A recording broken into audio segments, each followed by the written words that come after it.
Hi El Nido, for today's video, ayan, so kitang-kita nyo naman mga ka-El Nido, nandito tayo ulit sa bayan para syempre alam nyo na, Dini, ayan, napatingin nga ako dyan sa mga sumasayaw-sayaw na yan. Yes! At syempre, tutok na tutok ako dyan, no? Syempre, ang gagandang mga dilag pa naman, alam nyo na, secret lang muna tayo kay Mrs. Ow, ow, ow, ow, ow.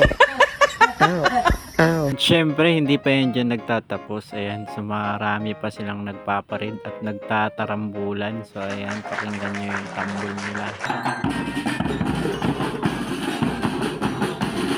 At dito, dumilim na. So pupunta na tayo ngayon sa pinaka main option natin.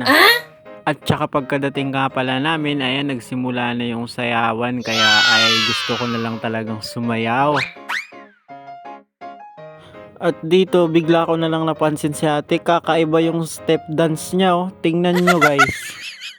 At dito talagang sinulit ni ate, sinulit niya talaga ng sagad. Uy ate, anong ginagawa mo? Ba't ka na dumadapa? At syempre nagkarahawa-hawa na sila guys. Ayan mga ka-El Nido, ganun kasaya yung mga taga-El Nido sumayaw. At ayun guys, kung bago ka pa lang sa akin channel, huwag mong kalimutang mag-like, share, and subscribe. Thank you! God bless!